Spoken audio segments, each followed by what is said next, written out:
నమస్తే, తెలుగు రాజ్యంకి స్వాగతం. నేను మీ సంధ్య.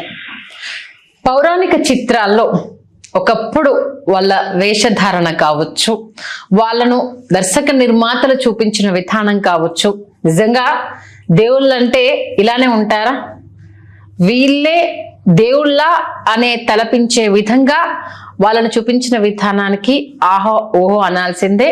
ఇప్పటికీ కూడా కొన్ని క్యారెక్టర్స్కి ఆ నటులను ఆపాదిస్తూ పూజించే వాళ్ళు ఉన్నారు. దాంట్లో ప్రముఖంగా మన విశ్వవిఖ్యాత నట సార్వభౌమ ఎన్టీఆర్ గురించి ప్రత్యేకంగా చెప్తాము. దాంట్లో ఆయన వెంకటేశ్వర స్వామిగా ఒదిగిన తీరు, అంతకుమించి కృష్ణుడిగా కనువిందు చేసిన విధానము, ఎన్టీఆర్ అంటే కృష్ణుడు, కృష్ణుడు అంటే ఎన్టీఆర్గా కొన్ని తరాలు వెలుగొందిన పూజలు అందుకున్న అవి మనం చూస్తాము. మరొక్కసారి ఎన్టీ రామారావు గారు కేవలము ఒక వ్యక్తి మాత్రమే, దేవుడు కాదు, ఆయన కృష్ణుడు అంతకన్నా కాదు అంటూ బీసీవై పార్టీ అధ్యక్షుడు రామచంద్ర యాదవ్ చేసిన వ్యాఖ్యలు మరొక్కసారి ఇప్పుడు చర్చనీయాంశంగా మారాయి. ఇదే అంశానికి సంబంధించి పూర్తి విశ్లేషణ తెలుసుకునే ప్రయత్నం చేద్దాం. చరిత్రకారులు, రాజకీయ విశ్లేషకులు చిల్లాగట్టి శ్రీకాంత్ గారు మనతో ఉన్నారు. ఆయన మాటలు. శ్రీకాంత్ గారు నమస్తే. నమస్కారం. గతంలో ఖమ్మంలో విగ్రహం పెట్టినప్పుడు కూడా ఎన్టీఆర్ రూపంలో విగ్రహం పెట్టడము, కార్యక్రమాన్ని ఆపడము కళ్యాణి గారు, ఎందుకంటే ఆయన ఒక పాత్రధారుడు అంతే తప్పితే ఆయన దేవుడు కాదు, ఆయన రూపంలో కృష్ణుడు ఉండడు అనేసని మరొకసారి రామచంద్ర యాదవ్ గారు కూడా అదే విషయం తీసుకురావడం జరిగింది. దాని గురించి ఏమంటారు? ముఖ్యంగా ఇక్కడ మొట్టమొదట శ్రీకృష్ణుడి రూపంలో ఎన్టీ రామారావు గారి విగ్రహాన్ని విశాఖలో నగర నడిబొడ్డున దసపల్ల ఎగ్జిక్యూటివ్ కోర్టు హోటల్ ప్రక్కన ఆ మెయిన్ రోడ్ ఏదైతే డౌన్ ఉంటుందో ఆ డౌన్ ఆ పాయింట్లో పెట్టారు. పురంధేశ్వర గారు కేంద్ర మంత్రిగా ఉన్నారు, ఆవిడ సాక్షాత్తు విశాఖ లోక్సభ ఎంపీగా ఉన్న సమయంలో జరిగింది. అప్పుడు ఏంటంటే పవర్లో ఉన్నప్పుడు వాళ్ళు ఏం చేసినా చెల్లుబాటు అవుతుంది, మరొకటి ఇంకోటి, కాబట్టి అక్కడ కొన్ని అభ్యంతరాలు అవి వ్యక్తమైనా కూడా ఆ కార్యక్రమం అట్లా నడిచిపోయింది. సరే, అయిపోయిన తర్వాత ఆ విగ్రహం కూడా తొలగించాలని కొంత వివాదం అప్పటి నుంచి జరుగుతూ వచ్చింది. రెండో విగ్రహం గోదావరి పుష్కర్ ఘాట్, అవును, అక్కడ మురళీమోహన్ గారు ఎంపీగా ఉన్నప్పుడు ఆయన దాన్ని చేసినప్పుడు అక్కడ మళ్ళీ అభ్యంతరాలు వ్యక్తమైన తర్వాత ఏమైందంటే అక్కడ అందుకే శిలాఫలకం ఉండదండి. కృష్ణుడా ఉండదు, ఎన్టీఆర్ ఉండదు, శిలాఫలకమే ఉండదు. అవును, గోదావరి పుష్కర్ ఘాట్ ఓన్లీ ఆ విగ్రహం మాత్రం విగ్రహం ఉంటుంది. ఆ విగ్రహం ఈ కృష్ణ జయంతి ఇదే మన కృష్ణాష్టమి అప్పుడు ఈ ఎవరైతే యాదవ సంఘాలు అవి ఉన్నాయో అక్కడికి వచ్చి దాన్ని కృష్ణుడి విగ్రహంగానే భావించి పూజలు చేసి వెళ్తారు. ఎన్టీ రామారావు జయంతి వర్ధంతి వచ్చినప్పుడు తెలుగుదేశం వాళ్ళు వచ్చి కార్యక్రమం నిర్వహించుకొని వెళతా ఉంటారు. అది కాసేపు పక్కన పెడితే ఇప్పుడు రామచంద్ర యాదవ్ గారు చేసిన వ్యాఖ్యలు సరే, ఆయన ఏమన్నారంటే ఎన్టీ రామారావు గారు కూడా మామూలు అందరిలాంటి మనిషే, ఆయనేం దేవుడు కాదు, ఆయనేమి కృష్ణుడికి ఆయనేమి కేర్ ఆఫ్ అడ్రస్ కాదు, కృష్ణుడికి ఆయనే కాదు అనేటట్టు వ్యాఖ్యలు చేశారు. సరే, ఇక్కడ దీనిని మనం కాసేపు దాని పక్కన ఆ వ్యాఖ్యల్ని కాసేపు పక్కన పెట్టి తెలుగు సినిమా చరిత్రలో కళ్యాణం రఘురామయ్య గారు, ఈలపాటి రఘురామయ్య గారు అంటారు, ఆయన తొలినాళ్లలో కృష్ణ పాత్రకి ప్రాణప్రతిష్ఠ చేసినటువంటి నటుడు. ఆయన ప్రత్యేకత ఏంటంటే ఆయన పాటలు ఆయనే పాడుకునేవారు, ఆయన పద్యాలు ఆయనే పాడుకునేవారు. ఆయనది చాలా విభిన్నమైనటువంటి గాత్రం, అయింది మధురమైనటువంటి గాత్రం, సాధారణమైన గాత్రం కాదు అది. ఆయన విగ్రహం చాలా భారీ విగ్రహం అండి. ఆయన శరీరాకృతి కానీ ఆయన నడక కానీ టీవీ కానీ చాలా అద్భుతంగా ఉంటాయి. వాస్తవానికి అష్టాదశ పురాణాలలో, భాగవతంలో, హరివంశంలో కృష్ణుడికి సంబంధించి ఏ వర్ణనలు అయితే ఉన్నాయో కృష్ణుడు చాలా బలాఢ్యుడు, కృష్ణుడు చాలా ఎత్తైనటువంటి వాడు, కృష్ణుడి భుజములు చాలా బలమైనటువంటివి ఏవేవైతే వర్ణించారో ఆ వర్ణనలకి సరిపోల్చదగినటువంటి నటుడు కళ్యాణం రఘురామయ్య గారు. ఓకే. అయితే శ్రీకృష్ణమాయ అని ఒక సినిమా ఉంది, నాగేశ్వరరావు గారు నారదులు, ఆయన టైటిల్లో కృష్ణమాయ అంటే ఆయనే, రఘురామయ్య గారే. ఎక్స్ట్రాడినరీ మూవీ అనమాట. ఆ తొలినాళ్లలో కృష్ణుడు వేసి ఆయన తర్వాత గంధర్వుడు వేశాడు, ఇంద్రుడు వేశాడు, మోహిని భస్మాసురులో ఇంద్రుడు అనమాట, అద్భుతమైనటువంటి పాత్ర. అటువంటి నటుడు ఆయన చేస్తూ వస్తున్నటువంటి సమయంలో ఏంటంటే సొంత ఊరు అనే సినిమాలో ఎన్టీ రామారావు గారి మీద ప్రయోగం చేశారు, కృష్ణుడి పాత్ర వేయించి. ఘంటసాల గారి సొంత సినిమా అది చాలా దుమారం లేపింది. ఏది ప్రేక్షకులు హాల్లో గోల చేసేటటువంటి పరిస్థితి రామారావుని కృష్ణుడిగా చూసి. రామారావు గారు భయపడిపోయారు కృష్ణుడి పాత్ర వేయాలంటే. విజయవారి కాంట్రాక్ట్లో ఎన్టీ రామారావు గారు ఉన్నారు మాయాబజార్ నాటికి. విజయవారి కాంట్రాక్ట్లో రామారావు గారు ఉండటం వల్ల రామారావు గారి చేత ఎట్టి పరిస్థితుల పాత్ర పోషింపజేయాలి అనుకున్న తర్వాత మనం ఎన్టీ రామారావు గారి బయోపిక్ అయినటువంటి కథానాయకుల్లో కూడా ఆ సన్నివేశాలన్నీ మనం చూసాం. నాగిరెడ్డి గారు చక్రపాణి గారు ససేమిరా అనటం, కేవీ రెడ్డి గారు పట్టుబట్టడం, ఇవన్నీ కేవీ రెడ్డి గారు ఏంటంటే కేవీ రెడ్డి గారు ఆ పాత్రని ఎన్టీ రామారావు గారి చేతి చేయించాలి. కేవీ రెడ్డి గారి పాయింట్ ఆఫ్ వ్యూ ఏంటంటే రఘురామయ్య గారిని అప్పటికి రెగ్యులర్గా చూస్తూ వస్తున్నటువంటి ప్రేక్షకులకి అగైన్ రఘురామయ్య గారిని పెడితే ఒక మొలాటనీస్ అవుతుందే తప్ప ఒక ఫ్రెష్ లుక్ ఇక్కడ రాదు అనేటటువంటిది ఆయన creative thought, directors point of view. అందుకని రామారావు గారు ఉండాలి అనుకొని రామారావు గారికి ఆయన చెప్పారు. కృష్ణుడు అంటే ఆయన పాయింట్ ఆఫ్ వ్యూలో ఆయన కృష్ణుడి గురించి ఎక్స్ప్లెయిన్ చేశారు కేవీ రెడ్డి గారు. మేము ఇట్లా స్కెచెస్ వేసాము ఆర్ట్ డైరెక్టర్తో, నువ్వు బాగుంటావు, ఆయనకి కాన్ఫిడెన్స్ లెవెల్స్ మేకప్ వేస్తాము, నీకు నచ్చకపోతే వద్దు, ఇవన్నీ చేసి ఆయన్ని ఒక మూడ్లోకి తీసుకెళ్ళి చేయించుకున్నారు. మీకు అందుకే మీరు ఇవాళ మాయాబజార్ చూస్తే రామారావు గారు అత్యంత అందంగా ఉంటారు. క్రౌన్ కిరీటం అంటారండి, ఆ క్రౌన్ అట్ట కిరీటం పెట్టేవాళ్ళు. అట్ట కిరీటం సొంత ఊర్లో ఉంటుంది రామారావు గారికి. అట్ట కిరీటం కాకుండా క్రౌన్ కిరీటం చేయించి పెట్టడంతో ఏంటంటే రామారావు గారి త్రిసమ వదనం, రామారావు గారి ముఖాకృతి ఏంటంటే త్రిసమ వదనం, పాలభాగము, నాసికము, చబుకము, ఈ మూడు త్రిసమ వదనం అంటారు. అటువంటి ఒక ముఖాకృతి రామారావు గారు. దాంతో ఎప్పుడైతే ఈ క్రౌన్ కిరీటం రామారావు గారి శిరస్సుని ఆ క్రౌన్ కిరీటం అలంకరించింది, అక్కడి నుంచి కృష్ణుడిగా ఆయన ముఖాకృతి మనకు చాలా అద్భుతంగా మనకు అనిపించడం మొదలుపెట్టింది. అయినప్పటికీ నడకలో సంభాషణ పలకటంలో కళ్యాణం రఘురామయ్య గారు కృష్ణుడి పాత్రను ఎట్లా సొంతం చేసుకున్నారో రామారావు గారు అట్లా కృష్ణుడి పాత్రను పోషించడాన్ని సొంతం చేసుకున్నారు. అంటే రఘురామయ్య గారిని రామారావు గారు తనకు తెలియకుండా అనుకరించారు అన్న విషయం తెలియకుండా అనుకరించారు రామారావు గారు.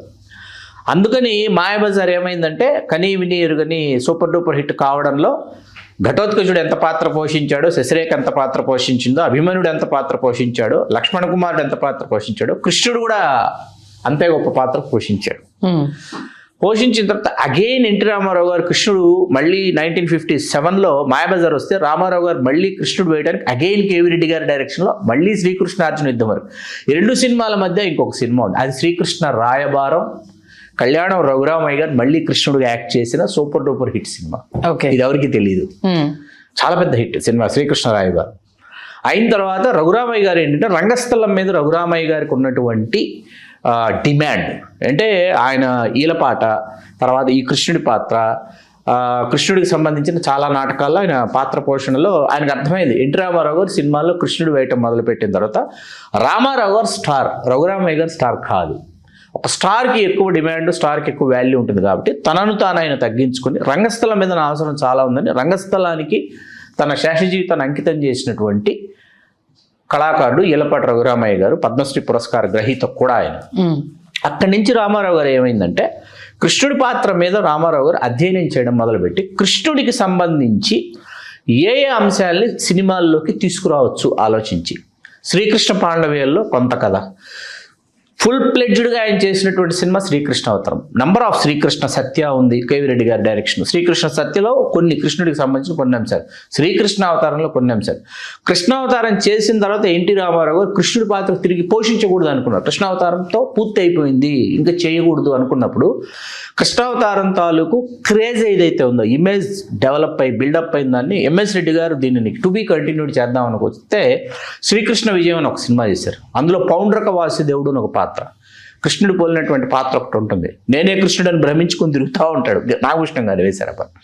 కృష్ణుడికి సంబంధించి ఏ అధ్యయనాలు ఉన్నాయో, ఉన్నాయో వాటినన్నింటినీ కూడా ఆన్ స్క్రీన్ తీసుకొచ్చి రామారావు గారు ప్రయోగాలు చేశారు. ఇంకా దానవీర శూరకర్ణలో కృష్ణుడు ఆయనే, శ్రీమద్ విరాట పర్వంలో కృష్ణుడు ఆయనే, ఇట్లా బ్లాక్ అండ్ వైట్ డేస్ నుంచి మల్టీ కలర్ వరకు కూడా కృష్ణుడి పాత్ర పోషించడంలో ఆయనకున్నటువంటి ఆయన తన తృష్ణని ఆయన తీర్చుకున్నారు. రామారావు గారు ఆ పాత్రకి న్యాయం చేశారు, నో డౌట్. ఇక్కడ కృష్ణుడిగా ఆయన నటించడం మొదలుపెట్టిన తర్వాత లవకుశులు ఆయన శ్రీరాముడు వేసిన తర్వాత, శ్రీ వెంకటేశ్వర మహత్యంలో ఆయన వెంకటేశ్వర స్వామిగా నటించిన తర్వాత ది శ్రీ కైండ్ ఆఫ్ ఈ మూడు పాత్రలు ఏంటంటే భక్తులు అనేటటువంటి వాళ్ళు ఎవరైతే ఉన్నారో వాళ్ళందరి హృదయాలలో చెరగనటువంటి శాశ్వత స్థానాన్ని సముపార్జించుకొని ఆ టైంకి తెలుగు నేల మీద మనం ఎవరింటికి వెళ్ళినా కృష్ణుడి ఫోటో అంటే, లేకపోతే కృష్ణుడి క్యాలెండర్ అంటే పూజ గదుల్లో ఎన్టీ రామారావు గారి ఫోటోలు పెట్టుకున్నటువంటి రోజులు తెలుగు నేల మీద ఉన్నాయి. అవే ఆయన్ని అధికారంలోకి తీసుకొచ్చాయి, ఆ ఇమేజ్ ఆయన అధికారంలోకి తీసుకొచ్చింది. It's very clear. ఇక్కడ సౌరభ్ రాజ్ జైన్ అని ఒక నార్త్ ఇండియన్ యాక్టర్ అండి. ఎన్టీ రామారావు గారి కంటే చాలా గొప్పగా పెర్ఫామ్ చేశాడు కృష్ణుడి పాత్ర. ఆయన నార్త్ ఇండియన్ ఫిల్మ్స్లో రామారావు గారి కంటే బాగుంటాడు. ఆయన చర్చ ఇక్కడ రాదు, ఎవరికి ఆయన గురించి తెలియదు. ఇక్కడ వాళ్ళకి సౌరభ్ రాజ్ అప్పుడు మీడియా ఇంత ఇది లేదు కాబట్టి మనకు తెలుగు సినిమా స్క్రీన్ పైన శ్రీకృష్ణ తులాభారం మీరు అన్నట్టు వెంకటేశ్వర మహత్యం వరకు కూడా ఎన్టీఆర్ గారు దేవుడు. మన వెంకటేశ్వర స్వామి ఇలానే ఉంటారేమో, కృష్ణుడు అంటే ఇలానే ఉంటారేమో అని అంటే అప్పటికి ఫొటోస్ కానీ మిడిల్ క్లాస్ కి ఫోటో స్టూడియోలోకి వెళ్ళి దిగడం అన్నా ఫొటోస్ అన్నా అప్పుడు ఒక ఖర్చు అది. కాబట్టి ఆ టైంకి ఒక ట్రాన్స్ ఇంకా అది. మీకు రామారావు గారు ఏంటంటే అండి కఠినమైనటువంటి ఆహార నియమాలు పాటించేవారు. ఏది దేవుడి పాత్ర పోషించేటప్పుడు శాకాహారమే తీసుకునేవారు. ఆయన చాలా ప్యూర్ నాన్ వెజిటేరియన్. ఆయన ఎంత నాన్ వెజిటేరియన్ ప్రియుడ్ అంటే అంత నాన్ వెజిటేరియన్ ప్రియుడ్. అట్లాంటిది ఈ పాత్రలు వేసేటప్పుడు ఆయన ప్యూర్ వెజిటేరియన్ అయిపోయి ఇంకా ఎక్కువ మాట్లాడితే పండ్లు తీసుకుని కటిక నేల మీద పడుకోవటం ఇట్లాంటివన్నీ చేసేవారు. ఎందుకంటే ఆ పాత్ర మనం పోషిస్తున్నాం, ఆ పాత్ర మనకు అవకాశం మనకు వచ్చింది అంటే భగవంతుడి. అట్లాగే ఆయన దండలు వేస్తే అండి పూలదండలు రామారావు గారికి షూటింగ్కి వచ్చిన అభిమానులు లేకపోతే ఆయన సన్మానాలకు వెళ్ళేవారు, వేడుకలకు వెళ్ళేవారు. ఆయన మొత్తం నిండిపోయిన దండలు వేస్తే అవన్నీ తీసుకొచ్చి ఇంట్లో ఉన్న అందరి దేవతామూర్తుల విగ్రహాలకి ఆ ఫోటోలకి దండలు వేసేవారు. ఆయన ఇవన్నీ మీవే నావి కాదనేవారు. ఇవన్నీ ఎవరికి తెలియదు. ఓకే ఏంటంటే ఆ దండలన్నీ తీసుకొచ్చి ఇంట్లో ఉన్న మొత్తం దేవుడి చిత్రపటాలు ఏవైతే ఉంటే వాటికి అలంకరించేవాడు రామారావు గారే. అలాగే ఉదయాన్నే అండి ఎన్టీ రామారావు గారే ఇంటి తలుపులు ఎన్టీ రామారావు గారు తీసేవారు. ఆయనే తీసేవారండి డోర్స్. ఇంటి యజమాని తలుపులు తీయాలి అనేటటువంటి నియమం. ఇట్లాంటి చాలా నియమాలు పాటించేవారు రామారావు గారు. అట్లా కఠినమైన నిర్ణయాలు తీసుకుని రామారావు గారు చేసి ఆ పాత్రను పోషించి అది మన హృదయాలలో చెరగనటువంటి ముద్ర వేసి ఇవాళ ఏంటంటే దానిని ఒక సామాజిక వర్గ లేకపోతే ఇంకొక పరమైనటువంటి అంటే ఆయన రూపంలో తీసుకొచ్చి ఆ విగ్రహం పెట్టొద్దండి, ఇంకొక రూపాన్ని సృష్టించి ఇప్పుడు మనకు అయోధ్యలో బాలరాముడు విగ్రహం పెట్టారు. అవును. దాని గురించి మీకు అంత క్రితం అసలు అక్కడ బాలరాముడి విగ్రహాన్ని ఆ ఆలోచన ఎవరికి వచ్చిన అద్భుతమైన ఆలోచన అది. అంత క్రితం వాళ్ళు చాలా ఆలోచించుంటారు. రాముడి విగ్రహాన్ని తీసుకొచ్చి ప్రతిష్ఠించాలంటే ఏ రాముడి రూపం కావాలి, ఏ రాముడి రూపం తీసుకురావాలి ఆలోచించి బాలరాముడికి వెళ్ళారు. వెళ్ళిన తర్వాత వేళ అందరూ ఆమోదయోగ్యాన్ని పొందుతోంది అది. అవును. అట్లాగా ఇక్కడ ఏంటంటే కృష్ణుడు అనగానే మన మస్తిష్కంలో కానీ మనకి ఆలోచనల్లో కానీ రామారావు గారి రూపం వచ్చేస్తుంది. రఘురామయ్య గారు ఎంత మహానటుడైనా ఎంత గొప్ప నటుడైనా మీకు శ్రీరామాంజనేయ యుద్ధంలో రఘురామయ్య గారి పాటలు 2 ఉంటాయి. ఏది అర్జాజనార్దనం గారు ఆంజనేయ స్వామి పాత్రకి ఆయన వెలుపల ఆర్టిస్ట్కి పాడింది నీలమేఘ శ్యామారామ, పాటలు పాడింది ఈలపాటి రఘురామయ్య గారు. అట్లా కళాకారుల మధ్య వాళ్ళ మధ్య సుహృద్భావ వాతావరణం అది ఉండేది. రామారావు గారు ఆ పాత్రలకు ప్రాణప్రతిష్ఠ చేసి మనందరిని అలరించారు. కాబట్టి మనం రామారావు గారిని గుర్తుంచుకోవడమో గౌరవించుకోవడమో చేస్తాం. ఆయన ఎప్పుడు నన్ను నాకు పాదాభివందనం చేయండి అని లేకపోతే నా విగ్రహాలు దేవుడి విగ్రహాలు పెట్టండి అని ఆయన ఎప్పుడు అడగలేదు, ఎప్పుడు చెప్పలేదు, ఎప్పుడు కోరలేదు. ఆయన ఏ రోజు కోరలేదు ఎన్టీ రామారావు గారు. ఆయన ఆఫీస్లోకి వెళితే ఆఫీస్ వెలుపల శ్రీరాముడు, లక్ష్మణుడు, సీత, ఆంజనేయ స్వామి విగ్రహాలు ఉంటాయి. రోజు ఉదయం వచ్చి వాటికి పూజ చేసి కొబ్బరికాయ కొట్టి ఆయనే హారతి ఇచ్చి అట్లాగే ఆయన పడగదిలోంచి లేచి వెలుపలికి వచ్చి స్నానం చేసి వెలుపలికి వచ్చిన తర్వాత మన పూజా మండపం ఉంటుంది. ఆ మండపంలో బసవరాంతావరకం గారి ఫోటో ఉంటుంది. దండలేసి గంధపు మాలలు వేసి కాసేపు అక్కడ నుంచి ఆ ఫోటోని చూసుకుంటారు. ఆయన చూసుకుని ఆ తర్వాత కార్యాలయంలోకి వచ్చేవారు. వచ్చి కూర్చున్న తర్వాత కంచి పరమాచార్యులు వారి ఒక చిత్రపటం, తర్వాత షిరిడి సాయిబాబా పాలరాతి విగ్రహం ఒకటి ఇట్లా ఉండేవి. ఆ వెలుపల వచ్చేసి సీతారాముల వారి విగ్రహాలు ఉండేవి. ధూపం వేసేవారు, ఇల్లంతా ధూపం వేసి ఆయన వచ్చేలోపు ధూపం వేస్తే అక్కడికి వచ్చి ఆయన కూర్చునేవారు. ప్రశాంతంగా పూజ చేసి వచ్చి కూర్చునేవారు. మనం నిజంగా భగవంతుడిని చూస్తున్నామని అనిపించేది. ఆ వాతావరణంలో ఉదయాన్నే రామారావు గారు చూస్తే భగవంతుడు అక్కడికి వచ్చి అక్కడ ఆశీనులు అయి ఉన్నాడా అని మనకు అనిపించేది. అందుకే కదా ఇన్ని కీర్తి ప్రతిష్ఠ ఇంత మాట్లాడుకుంటున్నాం ఆయన గురించి. తెలుగువారి ఆత్మగౌరవాన్ని ఢిల్లీ వీధుల్లో తాకట్టు పెట్టద్దని చెప్పినటువంటి విశ్వవిఖ్యాత నట సార్వభౌమ నందమూరి తారక రామారావు గారు తెలుగువారి ఆత్మగౌరవానికి ఎప్పుడు ప్రతీకే. తెలుగువారి ఆత్మగౌరవ పతాకాన్ని ఆయన ఢిల్లీ వీధుల్లో రెపరెపలాడించిన వ్యక్తి. రాజకీయంగా 9 నెలల కాలంలో ఒక పార్టీని నెలకొల్పి 9 నెలల కాలంలో అధికారంలో వచ్చారు అంటే 35 సంవత్సరాల కాంగ్రెస్ పరిపాలన తొదముట్టించి it's not a ordinary thing. కాబట్టి తెలుగువారి బ్రాండ్ అంబాసిడర్ ఎన్టీ రామారావు గారు. తెలుగువారు, మేము తెలుగువారమని సగర్వంగా మనకు మాట్లాడితే మనం కథానాయకుడు మహానాయకుడు సినిమాల ప్రస్తావన మనం చేయకూడదు. కానీ అందులో ఇందిరాగాంధీ గారితో ఆవిడ మద్రాసి అంటుంది. ఆవిడ మేము మద్రాసి కాదు మేము తెలుగు వాళ్ళం అంటాడు. ఆయన ఘోషిస్తాడు ఆయన మేము తెలుగు వాళ్ళం అని చెప్పి.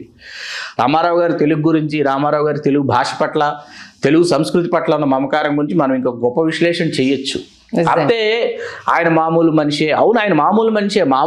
74 సంవత్సరాలు 75 సంవత్సరాలు పూర్తి కానటువంటి మామూలు మనిషే 33 సంవత్సరాల కాలంలో 300 సినిమాల్లో నటించి, ఎన్నో సినిమాలు నిర్మించి, దర్శకత్వం వహించి, రాసి, ఆ తర్వాత రాజకీయ పార్టీ నెలకొల్పి అధికారంలోకి వచ్చి ఇన్ని మీరు ఆయన మామూలు మనిషే అంటున్న వాడు చేసి చూపించాడు. మిగతా వాళ్ళు ఇక్కడ ఉన్న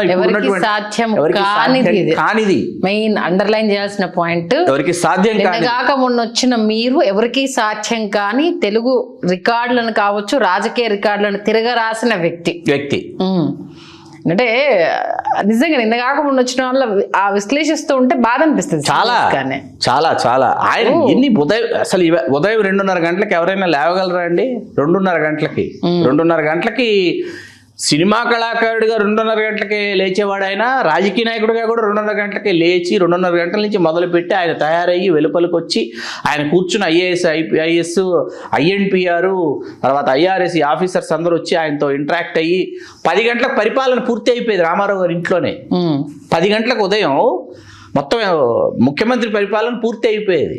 అక్కడి నుంచి ఆయన హిమాయత్ నగర్ పార్టీ ఆఫీస్కి వెళ్ళేవారు. అక్కడ అభిమానులను కలిసేవారు, కార్యకర్తలను కలిసేవారు, వాళ్ళకి దిశానిర్దేశం చేసేవారు, వాళ్ళతో ఫోటోలు దిగేవారు. తిరిగి మళ్ళీ ఇంటికి వచ్చిన తర్వాత భోజన సమయంలో కొంతమంది ముఖ్యుల్ని కలిసేటటువంటి వారు. ఇంత అంటే కాలం ఆయనతో పరిగెడుతోందా, ఆయన కాలంతో పరిగెడుతున్నారో అర్థమయ్యేది కాదు.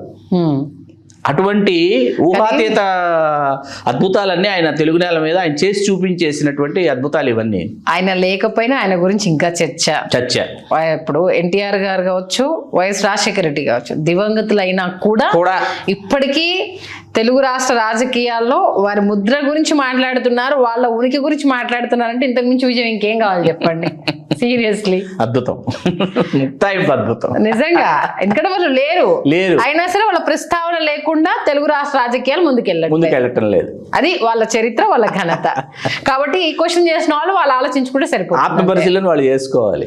మంచి విశ్లేషణ అందించారు. అసలు ఎక్కడ ఈ కృష్ణావతారాలు స్టార్ట్ అయ్యాయి, ఎందుకు ప్రజలు ఆయనంత ఓన్ చేసుకున్నారు, ఆయన దానికోసం తనను తాను ఎలా మలుచుకున్నారు అన్న విషయాన్ని చాలా అద్భుతంగా విశ్లేషించారు. ధన్యవాదాలు శ్రీకాంత్. ధన్యవాదాలు సంధ్య.